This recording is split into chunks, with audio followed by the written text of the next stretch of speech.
अब भाई हर घटनाक्रमों को मैं याद ही रखता रहूं तो फिर दूसरा काम कैसे करेंगे? तो पुरानी बातें भूलनी पड़ती। खतरा अभी तक बना हुआ है, आपकी नीयत में खोट है। बंगाली, पंजाबी, गुजराती, मराठी क्या लिखा मालूम है किसी को? अमित शाह ऐसा तो नहीं वो समझदार नहीं है, समझता इन बातों को।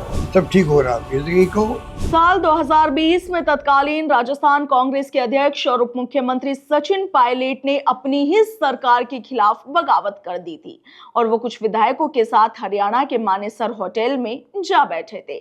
उस समय मुख्यमंत्री अशोक गहलोत थे और गुरुवार को अशोक गहलोत ने एक बार फिर से मानेसर के मामले पर बयान दिया है।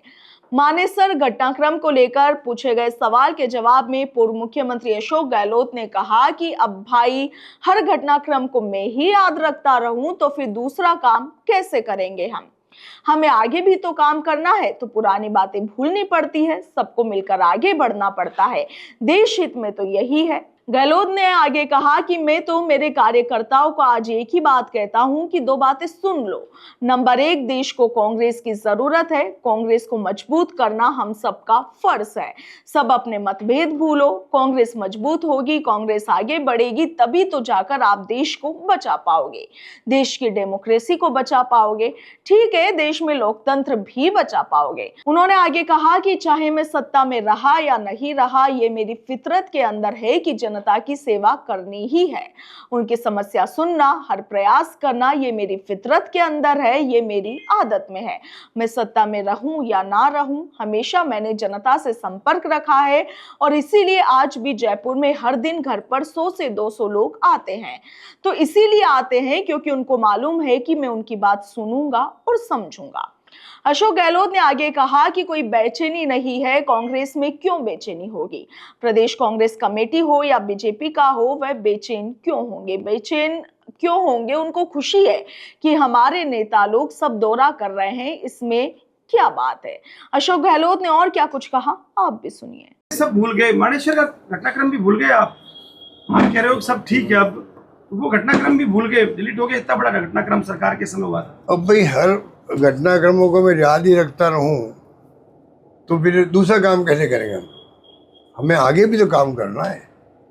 तो पुरानी बातें भूलनी पड़ती है, सबको मिलके आगे बढ़ना पड़ता है ना। देश हित में तो यही है। आज मैं हर व्यक्ति को कहता हूँ, मेरे कार्यकर्ताओं को, सुन लो दो बातें। नंबर 1, देश को जरूरत कांग्रेस की है और कांग्रेस को मजबूत करना हमारा सबका फर्ज है। सब अपने मतभेद भूल लो। कांग्रेस मजबूत होगी, कांग्रेस आगे बढ़ेगी, तो ही तो जाके आप देश को बचा पाओगे, देश की डेमोक्रेसी को बचा पाओगे। ठीक है, देश में लोकतंत्र बचा पाओगे। अभी हौसबोले साहब ने क्या कहा आरएसएस के लोगों ने? समाजवाद और धर्मनिरपेक्षता को हटा दो इनमें से। तो खतरा अभी तक बना हुआ है। ये 2 महीने पहले की बात थी, 2 महीने पहले की बात बता। आप कल्पना कीजिए, अभी तक ये नीयत साफ नहीं है। संविधान की मूल भावना भी बातें आती है। संविधान संशोधन बाद में हुए होंगे, पर जो संविधान की मूल भावना को देखा सुप्रीम कोर्ट ने, जब कोई केसेस हुए थे, उन्होंने कहा दोनों सब जो है धर्मनिरपेक्षता के और ये समाजवाद के, ये दोनों मूल भावना के साथ में है संविधान की, इसलिए रहना चाहिए।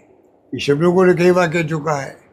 अम्बेडकर साहब ने खुद का अपना संविधान बनाया था, मैंने सुना, उसके लिए मूल भावना यही थी। इसलिए इसको जो है ये छेड़छाड़ करना चाहते हैं। अभी ध्रुवीकरण का देश चल रहा है जो खतरनाक है। धर्म, जाति, वर्ग और भाषाएं। अभी गृह मंत्री अमित शाह को पूछे कि भाई आपने अचानक हिंदी का राग क्यों अल्पा दिया? हिंदी तो हमारी मातृभाषा है, हिंदी के बगैर काम चलता नहीं हमारा। आपको ऐसा क्या हुआ कि आपने कहा कि नहीं, जो इंग्लिश बोलेंगे वो शर्मिंदा होंगे, हिंदी को बोलना? आपने बातें कर क्यों रहे हो आप 6 महीने से? आपकी नीयत में खोट है। आप दक्षिण को भड़का रहे हो जानबूझ के, क्योंकि दक्षिण में इनका कोई वहाँ पे आधार नहीं है। ये जानते हैं वो वोट तो मिलता नहीं हम लोगों को।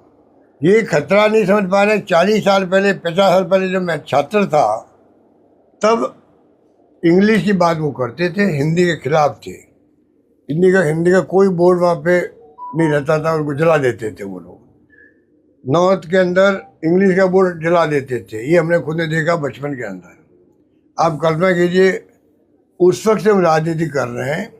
अगर इंदिरा गांधी, पंडित नेहरू या जो भी प्राइम मिनिस्टर बने हैं, ये अगर सब मिलके उसको नहीं करते, देश की एकता के लिए, अखंडता के लिए जान तक दे दी, मैंने कहा इंदिरा जी ने, अगर ये भावना नहीं रखते हम लोग सबको साथ लेकर चलने की, तेलुगु, तमिल, मलयालम, बंगाली, पंजाबी, गुजराती, मराठी, क्या लिखा मालूम है किसी को? आप बताओ इनको कि तुम बाता को मुद्दा बना के देश को क्यों बर्बाद करना चाहते हो? ये बड़ा सेंसिटिव इशू है ये। और गृह मंत्री अमित शाह जी ऐसा तो नहीं वो समझदार नहीं है, समझता इन बातों को। उसके बाद में अगर वो बोल रहे हैं, इसका वो जानबूझ करके इश्यू बढ़ा रहे हैं राजनीतिक लाभ लेने के लिए और नॉर्थ इंडिया वालों को खुश करने के लिए। ये बहुत सेंसिटिव इशू है, संवेदनशील इशू है। इस प्रकार बोलना खतरनाक है देश के लिए, देश की एकता के लिए, देश की अखंडता के लिए खतरनाक है। तभी वो बोल रहे हैं वो। इसका मतलब उनमें बहुत बड़ी साजिश है, बहुत बड़ी राजनीति है। जो इनकी जो चाल है ना, जो ध्रुवीकरण करके चुनाव जीतने की बार बार, उसी का ये भी पार्ट है। इनको समझ नहीं पाता। अभी नंबर 2 की रेस शुरू और हो गई मीडिया को ज़्यादा समझना चाहिए। मीडिया की भूमिका ही है। जब देश आज़ाद हुआ था तो मीडिया, इंटेलेक्चुअल, कितने लोग शामिल थे, उद्योगपति बड़े बड़े, आज सब गायब है, सब चुप है, मीडिया चुप है। आज मीडिया भी चुप है। देश का मेजर मीडिया जो है वो चुप है। ये सोशल मीडिया का काम चल रहा है। क्यों? ये मीडिया जिम्मेदार नहीं। वास्तव में आप या तो कहो कि कोई खतरा डेमोक्रेसी को नहीं है, राज अच्छा चल रहा है, सब ठीक हो रहा है, ये तो यही कहो। इसलिए जो कुछ हो रहा है देश में, चिंता हर नागरिक होना चाहिए।